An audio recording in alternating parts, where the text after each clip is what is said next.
Hello, everybody. Welcome. I'm Ann Ganguzza, and I'd like to welcome you all to the second Voiceover Rates and Digital Ad Reform, aka R.A.D.A.R, Roundtable.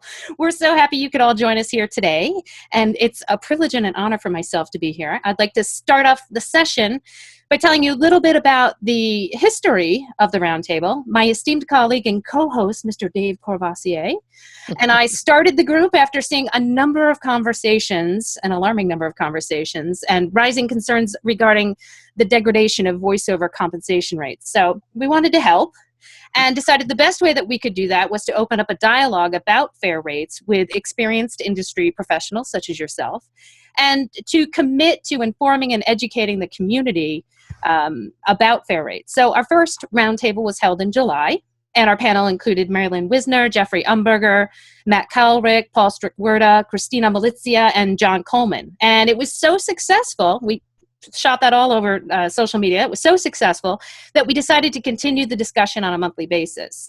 So we truly feel that if we can provide these open discussions and develop a continuing education initiative for the community, that we're going to be able to make an impact and in educating a strong community that knows how to ask for fair rates. So I'd like to thank Dave Courvoisier and World Voices Organization for sponsoring this opportunity. And I'd like to thank our panel today for taking the time to talk with us. And please join me in welcoming our panel of guests. Let's see. Let's start with talent coach, demo producer, and WoVO member, J. Michael Collins. Yeah. The voice, yes, the voice of Porky Pig and many, many other roles. Coach and union advocate, Mr. Bob Bergen. Yay! Hey! Coach, director, producer for promos and commercials in LA and WoVO member, Joyce Castellanos. Hello. Voiceover talent, WoVO vice president, Mr. Peter Bishop. Yay! Award-winning voiceover talent coach and everybody's favorite Oscar live announcer, Miss Randy Thomas, among other things, by the way. Hi, Randy. VO artist specializing in animation character voices, VO casting, directing, and VO classes and privates, MJ Lallo. Voiceover talent, WoVO member Sean Caldwell, and of course, my co-host, Mr. Dave Courvoisier. I'm super excited about this session today, so I'm going to turn it right over to Dave to start the conversation. Right, and thanks, everybody. This may take you back to grade school, but really the best way to get the floor is to raise your hand on camera so we can see that you want to talk, or just start shouting really loud. That's what J. Michael Collins does, and it seems to work for him. So, but seriously, I would like to start off with Sean Caldwell. I don't know if all of you know Sean, but he's a great guy. He's a wonderful voiceover talent. And earlier this year, he conducted a survey of voiceover rates from some of his esteemed colleagues, all of them professionals.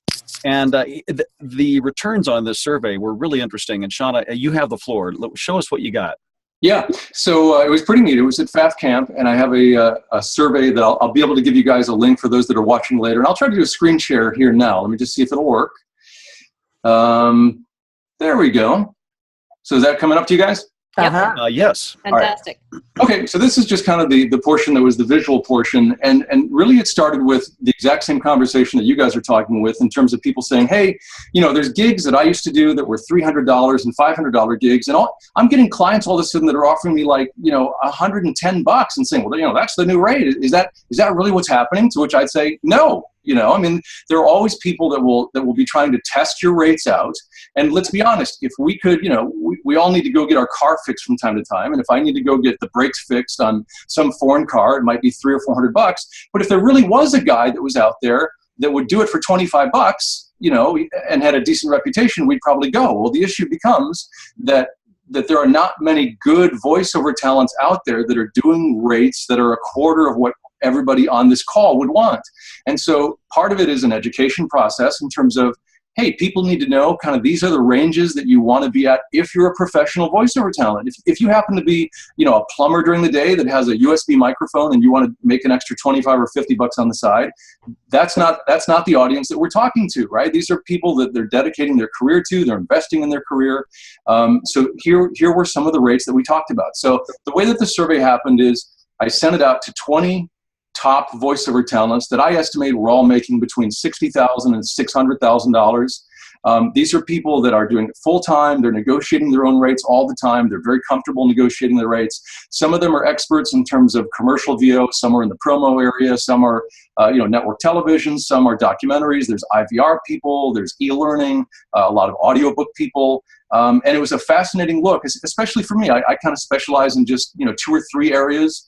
Some of the areas that I didn't know much about, it was interesting. There were some that paid more than I thought they would, and there were some, like audiobooks, for instance, that I'm thinking, wow, I guess I really don't have a lot of interest in doing audiobooks. And, I know there's people that really love to do it, but man, it is a huge time commitment, and the rates have not been that great. So let me hop into it. I asked people to consider this in their mind, how they set their rate structure, and then to think about if they could charge higher rates, what would that be? I could charge higher rates if, and you guys all may have answers to that. I don't know. But that's it for people that are watching. Here were some of the answers for radio spots. For a local radio spot, the average was about $200. And I don't know if you guys can see my mouse as I move it along. Yep. All right, so here were all the different responses that people gave. You can see on the low side, 121, on the high side, and I'm willing to bet this 330 is a union person. So you can kind of see the range, and then you can also see the quartiles and the medians and all that good stuff. So you want to be in this blue box, somewhere in that, for a local radio spot. Now, obviously, a local radio spot in Toledo is going to be different than a local radio spot in Los Angeles, yes? So those kind of things need to be taken into account. For a regional radio spot, that would be something that's on the area of, let's say Charlotte, Raleigh, and those kind of things. 328 was the average. Again, you can see this whole link later on, so people don't need to write down the data, but that's kind of the range for their radio spot. Part 2 for a national radio spot averaged $833. Last year's survey, that averaged closer to, I think, $1,100. It's not that rates have fallen by 30%. It's that the different people that took the survey this year had different numbers, and so $800 is the number that came out. But you can see there's a lot of $1,000, $1,500, $2,000 answers there. Is this a 13-week run? So I didn't get into all the different specifics in terms of, is it union, is it non-union, and so maybe next time we need to do that and talk about these are for union spots, these are not. For a radio tag, average $75. Mm-hmm. Television spots, local cable TV. So this is something that might run, I'm in the Tampa area, might run on Bright House Networks or Verizon Fios, averaged $182. I have conversations with other talent, say, well, my local Comcast, I'm in a tiny market and they pay $50 a spot, but I'll only come in if they have 5 spots gang together. Cool, great. Local broadcast TV, $276. Again, depends on the market that you're in. Chicago is going to pay a lot more than New Orleans. Television, part 2, national TV spot averaged $1,600. A TV tag averaged $161. Cable in-show narration, the people that have done that averaged about $1,500 per episode for common shows. Is that 30 minutes? Is that 60 minutes? I didn't get into granular trying to divide that because I didn't think we'd have enough responses on all of that. But $2,500 is also a very fair number for a show. If it's a really popular show, more than that. National cable promo, $250 to $500 is very common. If Weather Channel contacts me and wants a promo, $250 to $300 is a very common number. It's also very popular now for them to try to rent one of us for 30 minutes or for an hour, and for that block, pay $500 or so for that. Corporate non-broadcast explainers, like a 1 to 2 minute explainer video, averaged $292. And I've talked to a number of people that do a lot of this work, and they have pretty nice relationships with 2 or 3 of the companies that do a lot of this. They may do it for $150 or $200 if that company is sending them 2 and 3 spots a week. But $250 to $300 is a pretty nice number. And again, this is an explainer video for a company that you may have never heard of. If Intel comes to you and says, hey, we want you to do our anthem spot that we're going to put on Intel.com. It's also going to be featured at CES. It's going to be featured here and there. Don't do that for $292. A 3 to 5 minute corporate video that could be something internal. It could have some web exposure, $425. I think $400 to $500 is a great number. E-learning rates. I try to quote $1,500 per finished hour. $1,188 was the average that came in. There's some people that are upwards of $1,600 and $1,800 per finished hour. There's some people that are very comfortable at $800 to $1,000 per finished hour. You can see all the responses, through here. I mean, look at this. Somebody quoted $200 per finished hour for e-learning. I would, if I was trying to massage the data, I would throw out these three bottom numbers because I think those are unrealistic numbers. Now, Sean, can I just ask you on the e-learning, is the finished hour, is that you are doing your own editing? Correct. Yeah. Okay. You're potentially, you're editing out any mistakes. If you're a heavy breather, you might be deep breathing. Other than that, not too much else. But if you're supplying them with 60 minutes of audio, $1,200, $1,500 is a very fair rate. And, and then you just do the math. If it's 45, so $1,500, if you divide by 60 is $25 per minute. So take the $25, and if it's a 45-minute piece, bing, $11.25. So common values were between $1,000 and $2,000 per finished hour. The per minute average was 22. Many people are at $25. Consider a minimum floor. If somebody comes to you and says, hey, I have a 4-minute e-learning piece, that's not going to be 4 times $20. You're not going to do that for $100. You're going to have a floor of a few $100s. Apps and video games, I've played in that arena just a little bit. Some of you I know have done a lot more. Apps averaged $341, so $300 to $500. Again, it depends on, do they want to rent you for a couple hours? Do they want you to read a page or two of stuff? Is it a 12-page deal? If it's a huge number of pages, don't do it for $350. That should be a lot more money than that. Some people quoted a project rate, sometimes a session rate. $425 an hour was pretty common. $600 for a 4-hour session. These are just different people's comments in terms of how they stagger their rates. Phone prompt and IVR work. These are just, again, ideas on how people work. $150 for a session fee, $1 per prompt. $200, $150 minimum per page. On-hold messaging, you can see some of those there. Audiobooks. $200 to $300 per finished hour was common. $400 is kind of the max for, unless you're a superstar and they have to have you. $200 to $300 per finished hour is pretty common. There are people that do $100 per finished hour in a hybrid agreement that'll take some royalties. $225 per finished hour with union contributions on top. Go ahead. Somebody wanted to say something. I thought. All right, I'm talking too much. I hope I'm not sounding like you're doing great, Sean. Not at all. A car auctioneer. All right, so keep in mind, these were some points that I said afterwards. Many pros discount from these rates with a long-term agreement, consistent work, or a large quantity of work from a client. For instance, there's a network cable channel that I do a ton of promos for every month. And initially they came to me and we had a rate of $300 per promo. And pretty soon after they had about 8 of those in a week, and I sent them a bill for $2,400, they said, hey, let's talk about a retainer. And so the retainer for that cable channel got them a much lower per price rate, but they send me a few $1,000s every single month. So there are people that do that. Learning how to ask for a professional rate is one key to being a professional voiceover talent. And I recounted the story when somebody came to me and they wanted me to voice 30 spots that were going to have a bunch of tags. And I'm sitting down doing the math. And it's going to come out to like a $12,000 deal. And in my early years, I was like, wow, that's a lot of money. I should, geez, this really just seems like it should be $3,000. So I said, well, under my normal rates, it would be $18,000. I can probably do this for like $16,500. And then I just was quiet. And then like a few seconds later, that sounds good, thanks.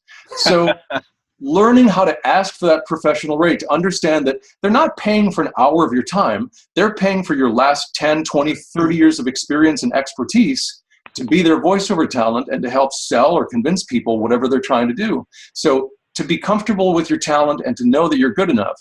And if there's people that are new to the business within 3 or 4 or 5 years, well, so instead of spending money on more demos, or instead of spending money trying to do marketing pieces, maybe you should spend a few $100s or a few $1,000s on some training so that you're up in the upper echelon of people that are competing for these higher rates.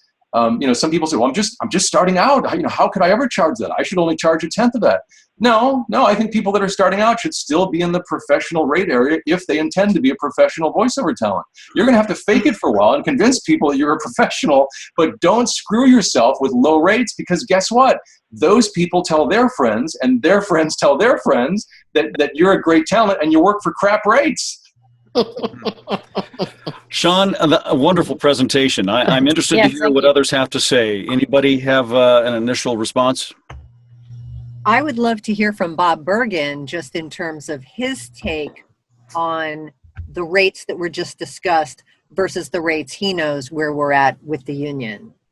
Well, I'm a hard one to be a part of this, because even if you're paid union scale for the job, that still undercuts, because we don't work union scale just for the day rate. We work union scale for the P&H and the residuals and everything that comes with it. So it's not that the money you're paid to do the job. It's the additional money that we call a voiceover career. We call it being a professional voiceover actor. So you've got retirement at 65. You've got health benefits throughout the year. You've got residuals when it's slow. So it really doesn't matter to us what non-union day rates are. It matters that by not doing it union, it's still undercutting the professional voiceover actor, and it's diluting the possibility of ever getting a top agent in union work, because agents don't take on actors the way they used to, because 60% of the work or more has gone non-union. They can't afford to take on non-union talent. But based on what I'm hearing in this conversation, these actors, either enough time has gone by with this current generation of voiceover that they don't really understand, relate to, or care about the benefits and the residuals, or even getting a top agent. They're doing just fine without. So to be honest, this is a good education for the people at the union to know what's happening outside their backyard. So Bob, would you say that a person can be a voiceover professional without being in the union? I can't. To be quite honest, I don't know, because I've never related to it. I've never done it myself, and it's not my world. So I don't know. JMC? I'm not the person to ask. Well, naturally, I'm going to take that. And, there are a lot of non-union talent out there. I'm one of them. I've been doing this full-time for 20 years. I'd like to think I make a fair living doing this. I know quite a few other people who can say the same thing. As you said, Bob, 60% or more, and I think the number is more, of the work out there now is non-union work. And it is simply a transition that's occurring, not because the generation's abandoning the union. Look, if I were in Los Angeles, I'd be SAG-AFTRA. I don't think there are any two ways about that. But I'm not, and I don't really want to be in Los Angeles. A lot of people I know are in that same boat. The technology that we have access to today, the availability of work in fields that weren't there before, web videos, new media, which is one thing Sean talked about and something that we're going to discuss, I think, a lot today in terms of where rates should be going with that. The market is expanding. There's more work out there than there's ever been. And I agree. And there's more work than there is quality talent to do it. And, it's not a question of, in my opinion, right or wrong, union or non-union. I think the union's got great benefits it offers to talent who play in that pool. Like you said, pension and health, that's a fantastic thing. And some of the protections that they offer, especially at the high end of the scale with large national work, I think that's very, very valuable. At the same time, we looked at the rates that Sean put up there for e-learning, for instance, which is a very core part of my business, okay? And my e-learning rates are 10 to 20 cents per word. I have a team of editors that work for me doing that editing for $20 to $25 an hour, which means that I'm clearing $1,000 to $2,000 per hour of non-broadcast seat time. When I turn and I look at the SAG-AFTRA rates, which I have right next to me here for corporate, educational, and non-broadcast, it's $401 for the first hour and $117 for each additional 30 minutes. I agree with you. I could live on that. Yep. Peter, would you like to chime in here? What's your take on whether a person can be a voiceover professional and not be in the union? Well, my position is I am a union member, but have only been so for a short length of time. So most of my career was non-union. I'm now union. I do have a couple of comments on the stuff that's been said. First of all, I always find if someone wants to be to present the same price to a producer as a non-union person as the union would be, I generally tell people just add 25% to what you see on the union rates, because that covers P&H, payroll taxes. So if something says $400, just call it $500, and then you're making a competitive bid. And because of course, as a non-union person, you're paying for your own pension, retirement, and health. So if you just take the number on the rate sheet and offer that, that's a low rate. You can go higher than that to be compatible with union. I think there's a lot of work out there for non-union people. There's a lot of stuff that isn't under any union jurisdiction as well. And of course, work can be converted if it falls under certain parameters. I'm in New York, so I do have access to more union work than someone who may live in the middle of the country. I'm an hour away from the city. I can get myself into a studio when called. So yes, the union, the LA, the Chicago, and the New York argument is very strong for the union, but for people outside of those areas, there is certainly a living to be made. E-learning rates were mentioned. I find that something where people are tempted, and the biggest problem is people tend to think of long-form narration as a single entity and push it down to audiobooks, which can be as low as like 3 to 5 cents a word, which is what Sean's figures highlighted with the $300 a finished hour for e-learning. My rates for e-learning are well up there, $1,500, $1,800. Yep. Mine too. And people are paying that quite happily. So it's all about the education of the new people in the business. It's long-form narration. It's not audiobook rate.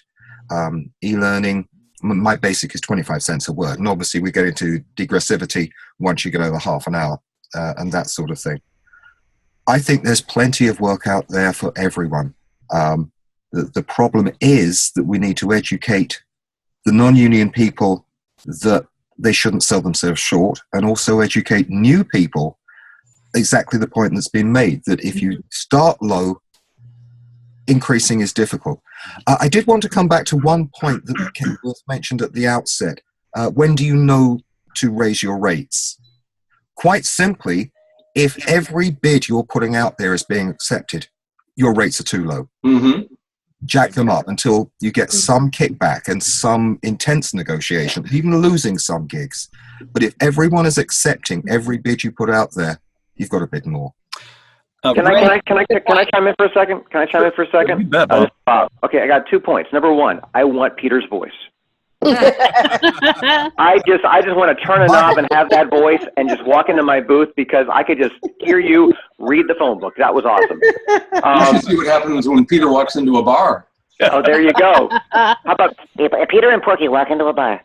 The other thing I want to say is that I think that you guys should consider doing one of these where you've got us as well as union people, but not just union people, but people from the board, people from the Voiceover Committee. We have tried to get union reps. They just weren't able to be here, but that'll happen. Okay, because I think that they need to hear all this, because this is a foreign language to them. And let me be really, I'll be really honest with you guys.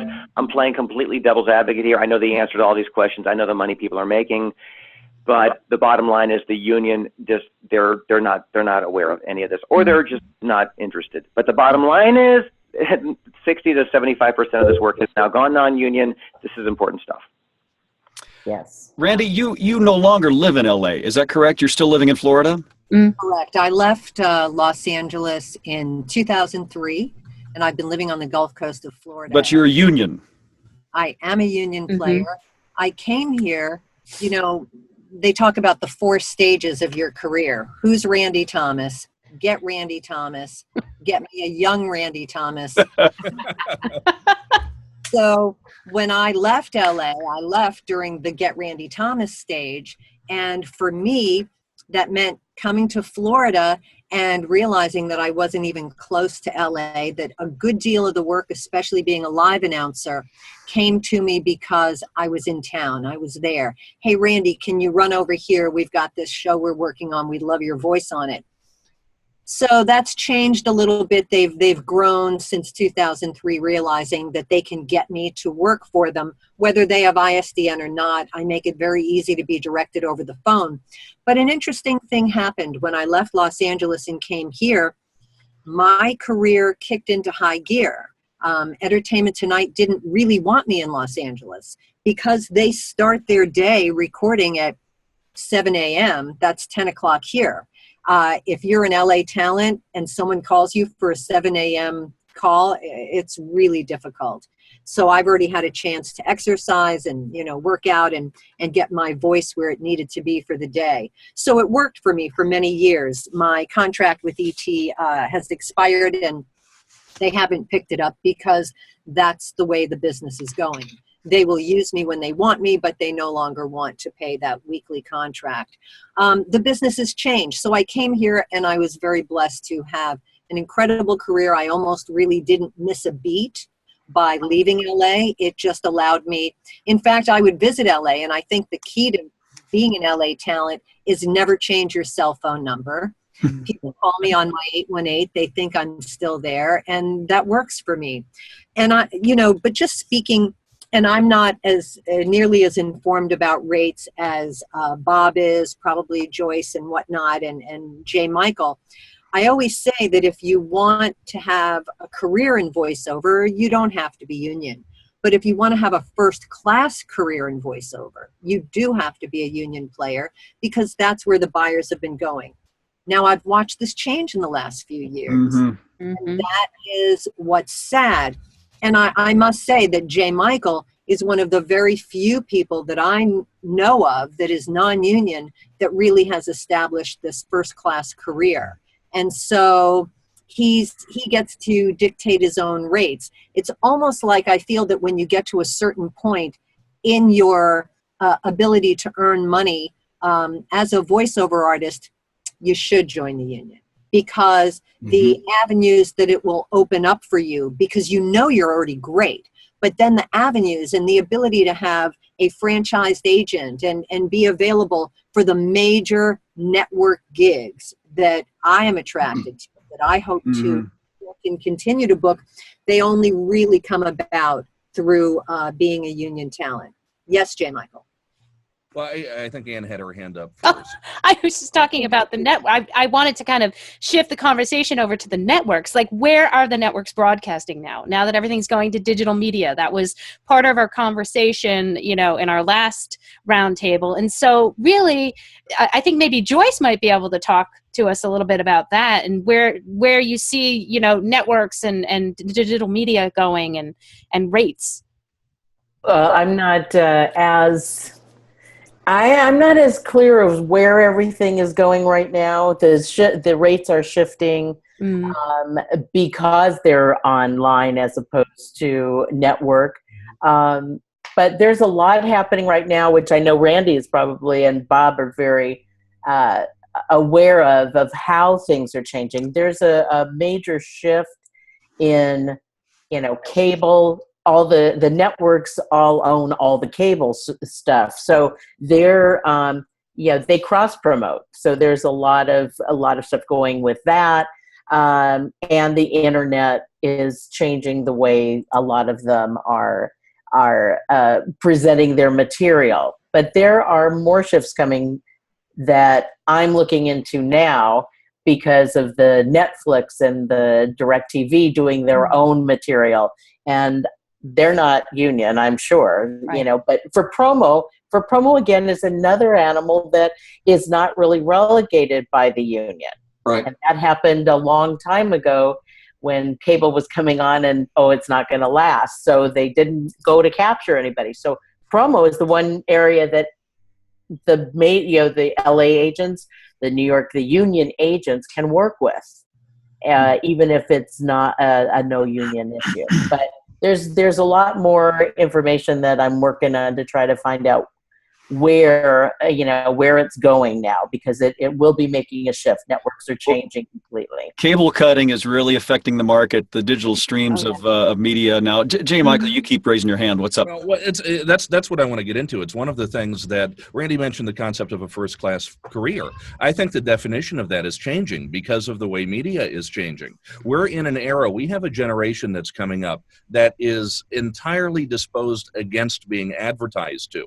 The concept of commercials are anathema to millennials and to young people. I don't think we even have TiVo anymore. They DVR them. They go through Netflix. They go through Amazon Prime. They go through Hulu. If you have a pre-roll on YouTube, as soon as you can click, close this ad, you close this ad. Nobody wants to watch this stuff anymore. And I think that is one of the biggest reasons that we are seeing a tremendous, I don't think there's a better word for it, collapse in commercial rates especially. I don't see that same collapse in narration, whether it's long form or short form. I don't see it in the middle of the market. If anything, that market's growing and rates are holding steady or even getting better. But I think the future of this business, a first-class career, is going to be a different definition. It's not going to be commercial and promo. It's going to be the real stars, in my opinion, 5 or 10 years from now, are going to be video game actors, animation actors, maybe anime actors, character people, and the other people who are having a first-class career and doing it maybe under the radar will be long-form e-learning narrators, corporate narrators, and web narrators. That's where the business is going. If I were getting into the business today, I would not have a tremendous interest in doing commercial work as a first resort. What about you, MJ? You're in this area. There's so much coming out of, on Netflix, Mummy, I'm a Zombie. I did Daddy, I'm a Zombie cast directed, did it, my studio, did voices. And their rates, when they came back to me, then that rate goes up. But the truth of the matter is Spain, I'm going to be doing something out of China. They don't care about our union. I mean, you have to just sit there and say, you said you wanted a star in this. Do you realize you can't have one star that's union and then the rest aren't? So they don't understand the rules or anything. So I think it becomes kind of educating people about that. And then also going out to people that and saying, is this something? I've actually just said, I know your union. Do you want to do these 52 episodes? Tell me what you want. It's not, we don't know if it'll come back. This is the other thing. But how can we pay you? We don't know where it'll go. I mean, they don't. I mean, Disney's not going to take it. Where is it going to end up? I mean, we're lucky it ended up on Netflix. So you have a lot of, we don't know. We don't have, everything's kind of vague in it. But I do just start with, what do you think? And then I can go back to them and say, you have this really excellent cast, and this is what they want. And that works better than, MJ said, I just say, I'm going to go to people that are top notch because you said this is what you want, but you can't do union. You don't want to do, they don't have the kind of economy. I mean, they'll look at something like, oh my God, that's, this episode will only take this person 6 minutes. They've got 4 lines. We're going, well, that's not the way it is here. But I really felt that everything began to change in 2005 because I gave a little thing here on marketing, and that's when all some of the .com, voices this, voices that, voices 1, 2, 3, blah, blah, blah, blah, blah. Because then what was great was a lot of students that I had said, oh my God, there's a chance for me to do something. And people wanted to make a living doing that, but of course the rates were here. They're very vague. And I'm not picking that up. There's a lot of different ones now that are unbelievable. That I look at because my client, my student will say, "Hey, I got on this, and they're saying that. Gosh, MJ, what should I get?" And I go, "Well, it's TV. What TV?" Well, no, they didn't say. Well, how long? I don't know. What should I be? And they're nervous wrecks because they're bidding against they don't know what. So that's brought rates down to like, I'd like to get 500, but maybe 375. So you get people in that situation. But it's definitely a wild west out there. And I've saw some things even in music, $5. $5, and if we'll give you a music bed, or we'll do this or that, and then thank you, Fiverr. Yeah, I was just going to say, tell your students to never visit Fiverr. Yeah, or Odesk, or all the others. I'd like to actually, that's, MJ, you bring up an excellent point. Like, okay, so what would, any one of you that can answer this, what would be the specifications for quoting somebody a price, territory or usage, or what are the specs? Anybody? What you just said, it's usage. Yep. Where is it? It's Chicago, it's LA. Yep, okay. It's running 13 weeks. Well, and then these unbelievable buyout for Right. Well, that's what we, yeah. Easy. But I think what you brought up is actually really important. Educating the people that are making these, asking for things, they need to know the questions to ask. Right. They need to know how long it's running, where is it running, what is it running on. You can't make a judgment on a rate if you don't know where it's going. If it's forever, you're gonna give them a price that's gonna take you out of that area is it going to be a conflict? You have to know questions. If you don't have the questions to ask, right? So a lot of this, where it comes to rates, has to be education of the talent. That's why we're here. Yep. Well, right, but that's what I mean. This is all about educating and re-educating those that, and the training. Sean, you said what you said just like boggled my mind. I was so happy to hear. Instead of producing a demo, get your credentials together. Get your training. If you don't have training, what good is a demo? Because you can't do anything. You don't know what you're doing. And get training in business negotiation too. Well, that's what I say. Joyce mentions Mm-hmm. about the buyouts and the conflicts, and then we have things like YouTube pre-rolls. That's just a new frontier that no one's attached a price to yet. How many clicks do they get? If it goes viral, then do you get a better paycheck? Those things are unanswered. Right. And that's a big thing. Every time they come up with another way of getting your voice on something, but they don't. Then they switch it over to something else. Right, and they don't have an idea of what it's doing or where it's going, and they don't care. They just want your voice, and they'll pay you $5, and then we have it, it's in perpetuity. Yes, really? It shows up in other places. Yep. Yeah. Exactly. And I think that's pretty cool that helped at one point is that I was looking at this script and that this student sent me, and I said, this is the worst. Does this guy write? I'm happy to do something for you, but I need some professional writing. Or do you want me to be the professional? You have your verb. Some of these people are writing from other countries or something, I'm assuming. And I said, just go back and say, you will write this in English like we talk here and with the right verbs and the right, text. Good luck with that. As far as that. So why don't you say, if something comes in and this badly written, that you couldn't sell it in America? I will help you sell it for another $300. Yeah. Randy?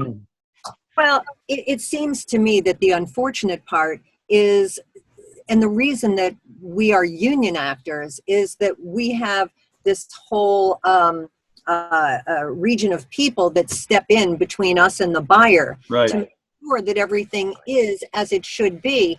And then should we find out differently, then they're able to approach it and go and get more money. I think the onus here on the talent to not only know what to ask for, to when you talk about minimum 13-week use, I mean, that's a union thing. But are you guys that are non-union talent really able to track how and when things are being used? It seems that a lot of the boards that I see online are, hey, I did this, they paid me X, and now I see that it's on blah, blah. And so there's a lot of, and we can't trust that these buyers are telling us the truth. Mm-hmm. You're not a franchised agent, or... But can you tell that union or not? I mean, if it comes to your agent, I mean... Union, they do have people to check it out. They do. That are on constant. And they have teeth. Mm-hmm. Yeah. Right, exactly. Yeah. But even when I've done different union work, and I very small percentage of my work is union, but when I've done it, I have had instances where something is run outside of the original agreed to category, agreement that didn't generate a check, and you have to check, hey, I'm hearing this spot different places that shouldn't be, so that happens there too. But were you able yes, to go as a after talent. them though? Because like Randy said, when I was an agent, that was one of the things. If it came up, You know, and I know many other people, other talent who have said, you know, oh, I didn't do it for this one, but I heard it over here. But the agent went after that Yes. and Yep. got the money taken care of. But if you don't have anybody as It's your still- advocate, that's yeah. the problem. It's still up to the talent, though, Joyce. What you're saying is I'm saying is the talent still has to be listening and be aware if their spot is playing somewhere else, and then they inform the agent. So it's not always the agent, you know, There we are. checking up every single day. Is that true? Or, you know, that's my question. No, they can't. They won't necessarily They won't. know. But Mhm. but Right. if somebody approaches, if somebody has an Yes. issue and Yes. knows, they have somebody We to have go. to So you go to advocate. the union Mhm. to advocate. You know, the issue. If somebody's not paying, they will go after them. Mhm. You know, And here you go after them, and they're like, yeah, well, maybe not. It's a tough one. I mean, Mhm. and because We still have to be advocates of our own. right. J. Michael. And what's what Ann and Joyce just said, non-union talent need to have backbone, and you need to get things in writing. Spine. Okay? You have to have spine. I have chased clients to the end of the earth, whether it's been for usage or for, you know, an invoice that's 30 days past due. And I always joke, sometimes I post on Facebook a picture of Tony Soprano on the first Monday of the month, you know, saying, hey, I'm going to send Paulie walnuts and I'm going to send you know, to collect. But you have to have that mentality a little bit. You have to be your own advocate if you are not union. And look, you know, I have nothing but respect for the people who are out there on the coast working with the union. It is one of the great functions that the union provides for talent is the ability to work on your behalf when situations like these arise. If you are non-union, like I am, you have to be your own collection agency and your own you know, back cover, and it's up to you. I want to shift the conversation just a little bit because somebody brought up pay-to-plays, or at least online subscription services, whatever you want to call them. They have changed the nature of the voice seeker, voice talent process, coming together online, seeing jobs listed, bidding for jobs. I think Peter Bishop would agree with me. We on WoVO are upset about that bidding process because it makes the voice talent a commodity. And I know JMC has some comments about this too. Peter, how has the pay-to-plays affected the market? I think, well, there's two different ways they operate. One of the main ones operates solely as a middleman, but it's still pitting people against each other. It's not so much competing on talent or whether you're the right person for the job. Are you the right person for the job, and are you cheap? I think that devalues what we do. Now, there will always be someone that just wants, Joe the plumber wants a nice message on hold. He's got $50 in his pocket. Fine. I'm not chasing that work. That work's not chasing me. And maybe he wants someone better than his brother-in-law speaking about it. So there's a place for this. But when those $50 rates, I'm exaggerating, $100 rates, come up for what would normally be a $600-700 gig if it was going out into the normal competitive market. And when there are 100 people competing for it at $100, and there's someone in there that's good enough, or even someone who should be charging more, thinking, it's like $100, it's curry money, or whatever, that damages everyone because it's training the clients that they can get either good or acceptable quality for bargain basement prices. And I think to a great extent, we've created this problem ourselves. Collectively, full-time VOs branch out into the business areas. We are in the business of, a lot of us, of bringing new talent in, of encouraging new talent. And when we're bringing them on board, but we're not hammering into their heads that they've got to charge the going rates. There's a glamour. It's show business. People love this stuff. Oh, I'm a voice actor. As, depending on whose reports you read, 100,000 people say they are. One $50 job that was really worth $1,500, yeah, they get bragging rights to it, but it damages the industry, and I don't think they actually understand this. Right. And it's our job to educate them that you've got to charge what the market rate is, what you're worth, This isn't pin money, because every time you're earning pin money, you're taking away money from someone who's trying to earn a living doing this. It's like I always refer to plumbers. Plumbers are wonderful people. They earn more than me. I can either go and spend $250, $500 getting the job done properly, or I can go and find a kid that knows how to use a blowtorch and pay him $25. And then when I'm clearing up the ruined carpets 6 months later because the basement's flooded, whose fault is it? Right. You want quality or quantity? That's basically what you're asking. I think we're shooting ourselves in the foot quite a lot by encouraging a lot of people to come in and not telling them what they should be charging. MJ, you had your hand up first. No, I was going to say that when it got to be that trend of, oh gosh, you know, I'm a PC, I'm a Mac, remember? Mm-hmm. And they're both really good actors. But, you know, it was very kind of conversational. That really, I saw that as starting this whole new trend, just kind of, don't sell, I don't need an announcer. That whole thing, I mean, almost everything I get now, I feel like is, if I'm going to try for commercial, is don't sell it. And then you hear a lot of things and you think, well, when it did come down to, hey, I'm just going to be myself. Hey, why don't you go out to Starbucks and buy a cup of coffee? It's like, so what happened when we went to don't sell me, just be your regular person, I think that's when people said, hey, I can make a living at this. I don't have to act. I'm not an announcer. I don't have to take a class. And there you go. So that was one thing you know, that kind of, I shouldn't say dumbed it down. Some of those people are good voices, but that was, I thought, wow, this is going to take it. Randy, you had a comment. Well, I just, you know, when you talk about so many people competing for that one really low paying job because the job has some sort of, you know, a shine to it. There's a notoriety, if it's a name brand or something, that you take nothing so that you can say that you did that spot. The problem, I think, for most of these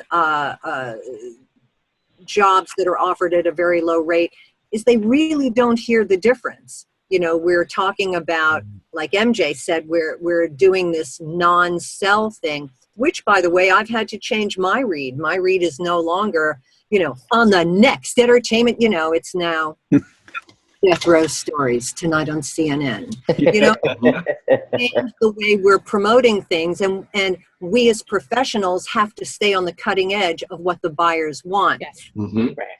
And that's driven by the market. I mean, you know, advertising. Yeah, what's working today will be different 3 years from today too. Yeah. But I'm seeing or hearing reports of agents putting union jobs on these pay-to-play sites. Yes. Is that desperation on the agency's part? They're not giving union rates? You mean they're putting a union job on it, but it's not a Well, union? they may be putting it on union rates, but then the pay-to-play organizers are taking a good bit of that profit and then reposting the job at a lower rate. Mm-hmm. Oh boy! Well, yeah, we've seen a couple of occurrences of that. I'm confused. How does The that union happen? needs to get behind that. That's totally. Yeah, I don't understand how that happens. This is something that It has happened. This is something we've seen some reports of recently. I think a couple and some are gross understatements. It's happening all the time. Yes. And Is it non-union agents or union agents that are putting something on? If it says union, you can't give the person under a union rate. I mean, Right. this is a union, you know, job. Well, do you want to get into the topic of union people posing as non-union talent? Yeah. That happens too. I have to say, I don't see a lot of union work, at least not being listed as union, being posted on online casting sites. I'm on the two big ones every single day, and I see just about every job that comes through. I don't see much that's labeled as union. So if they're doing it, they may be labeling it as non-union or telling the sites to put it up under non-union. Bob, you've been kind of quiet lately. What do you have to say? I'm just sort of taking it all in because, you know, the thing is, everything you guys are saying, everything you guys are concerned about and even complaining about, you know, the undercutting, the taking the $50, the unfairness of it all, it's all relative. This whole trend for the last 15, 20 years we could talk for days. To me, it was the perfect storm. The perfect storm was the commercial strike that coincided with the launch of Voice 1, 2, 3. Boom. And that perfect storm, we had buyers who needed talent. We had talent that had opportunity. And 15 years later, I got to tell you guys, when I got in the business, non-union did mean not so good, not as talented, can't get an agent, really can't make a living at this. Right. And the buyers wanted the best of the best. Non-union no longer means not talented. Right. And what we've done is we have created this industry of non-union voiceover. Now, I don't care how much money you're getting in a non-union job. I don't care if you're getting 20 times scale. You are still undercutting the professional union voiceover actor. No matter how you slice it, you're cutting into consider us plumbers. You're cutting into our livelihood. You're cutting into what we have counted on for retirement, for pension and health benefits, et cetera. And it's all relative. No matter how you look at it, if one group finds it unfair, another group's going to find it unfair. But the bottom line is, if you're not going to do it for $100, somebody will. Well, that's where I think it has to have people have to have the actual starting point that they can't. They've got to all stick together. It's like the whole thing with the. But you'll never get that. You'll never get that. You'll never get that. You'll never get that. You'll never get that because if everybody today decides we're going to do that, tomorrow you got 500 brand new people saying it's just one job. It's just me. I just need experience. $50 is a lot of money for me. It's just not going to happen. And if we think that way, we'll never make an impact. Right.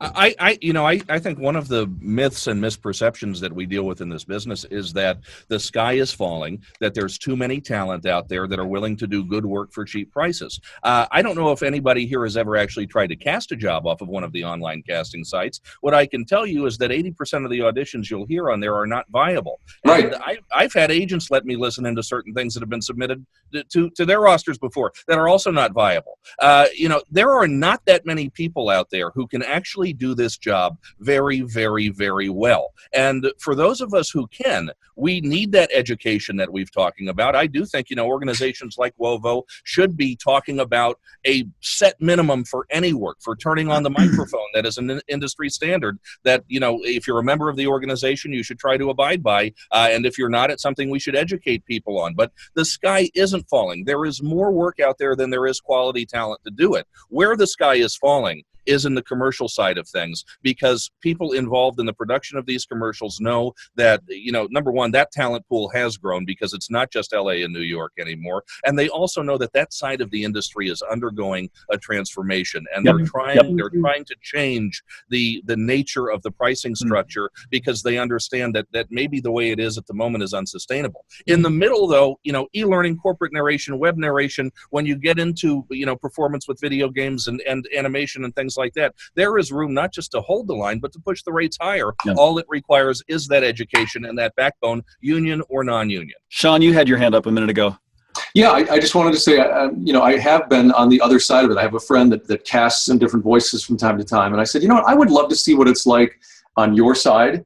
And so I saw what it looked like when you worked through an agent, and I saw that, in that case, maybe 60 to 70% of the people that came in were good and passable, and yet he occasionally would work through one of the pay-to-plays, and I heard some trash, some horrible, horrible work, like there's this horrible buzz, and it sounds like he's 14 feet from the microphone, and guys that talk with, speech impediments, and it was the 10 to 20% of the people that were passable, and yet I'm thinking, if I was one of those talents, and it's a job that should pay $600 and the offering is $200, I'm going to audition, and in the notes I'm going to say, but the minimum I would accept is $600. And if enough people would do that, these clients can get educated, because some of them, let's be honest, some of them are 25-year-old kids that are brand new into the business, and they have no idea what rates have been, what rates should be for professionals. And if 2 or 3 or 10 or 40% of the people reply back, your rate's not acceptable. This is not, but if you could get to this point, then some of us are willing to do it. And if they heard that from the people that they really liked, they'd realize, this is not a $200 gig. This is a $700 gig. If we do that, we'll get some great talent. All right, Randy, and then Peter. Well, I just wanted to say, I was listening to what Michael said and how J. Michaels gets X amount overscale or way beyond. I mean, this is an area that I'm comfortable with in terms of being a union talent, taking a non-union job and then just putting it through a payroll company. Mm-hmm. I mean, I Yep. think that's the answer for Right. union players Sure. is to jump into the same arena that all the non-union talent are playing in and add those notes when you're auditioning, because a lot of times it doesn't allow you to put the rate you really want because it's above their parameter and then it doesn't register. So you put it in the notes section. And that way I think union talent can really stay competitive in this P2P world. I would like to see some sort of a P2P site that, and maybe WoVO should be it, that is attracting the best of the best, and let them and the union players play in the same Funny you should sandbox. say that. Dave? Have that. Dave? Want to take that one? He's my vice president. WoVO professional members have access to voiceover.biz. Only professional members, not associates. These are people with a track record of a number of jobs at fair rate. And it's not P2P, it's FTP, free to play. Mm-hmm. It's a service. No one's making money out of this. It's a service to our pro members. And we're putting it out there as strongly as we can to buyers, those people with checkbooks, that this is where they can come for one-stop shopping. Be it union or non-union, these people are professionals. You're not having to dig through the hopefuls with a USB mic in a tiled bathroom. So we do have this, and we're in the process of rolling it out and it's all about awareness and getting it in front of as many people as possible, because we have hundreds of, I'm reluctant to use the word certified, but hundreds of professional voices on there.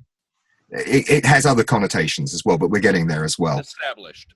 Yeah, established, who have a certain body of work behind them at professional rates. So you don't have to dig through everything else. So one-stop shopping for pro talent.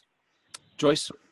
I was also concerned, like Bob, I know your point is well taken as far as the professionalism of the talent with the union and having all that,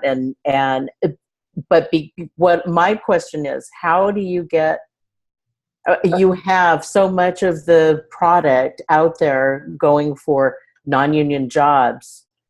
They're being put out as non-union jobs. So what is the union able to do to go capture more of that? Because it's not, at this point, the professional non-union actors are obviously good enough to get agents if the agencies had more work, but because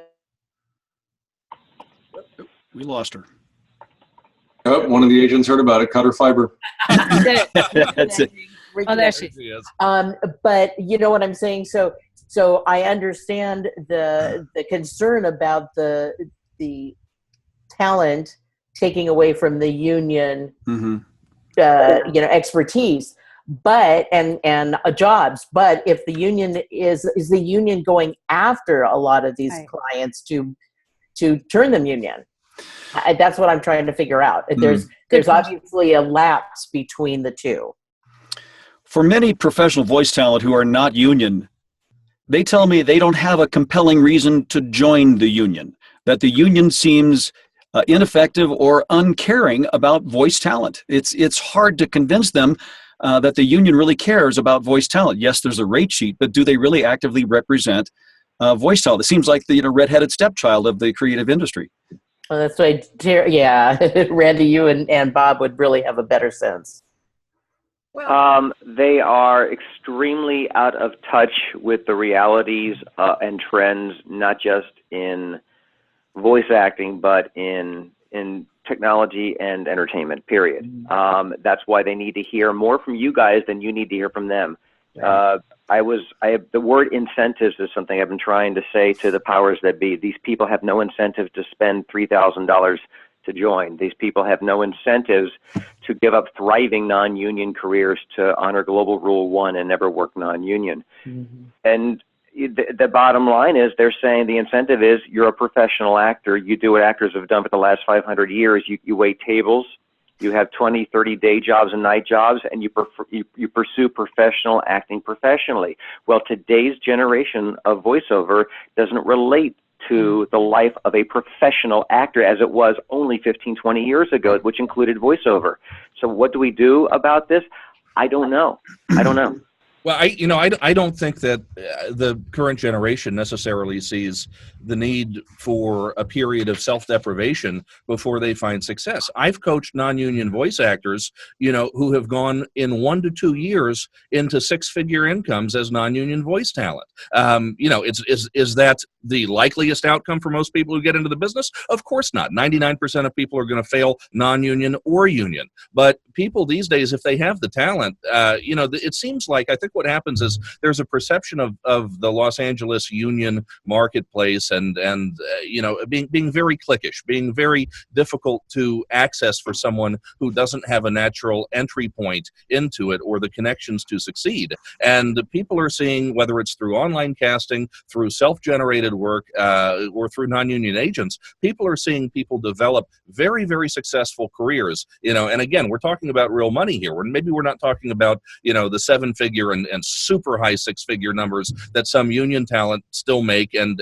certainly used to make. But we're talking about healthy low six-figure incomes. That's very, very attainable as a non-union talent, even within a year or 2 or 3 years of getting into the business, if you have the chops and if you have the business skills to work 60-hour weeks like a donkey until you get there.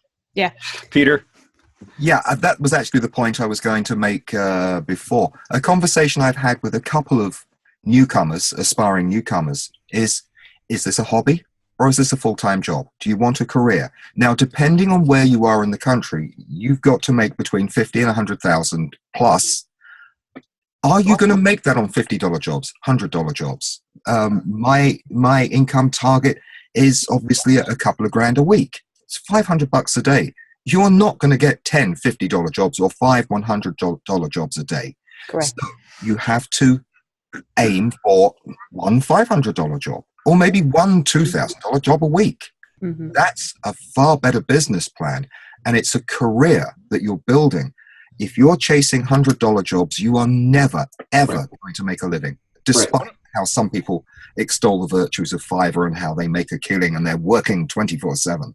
Amen. Well, one of the a corollary point to that, Peter, is the people who are working $50 or $100 jobs. One of the reasons I'm not concerned about them terribly is because they're going to burn out very, very quickly. It's going to be a short fuse after 6 months or a year of doing that and realizing they're making $2,000 a month.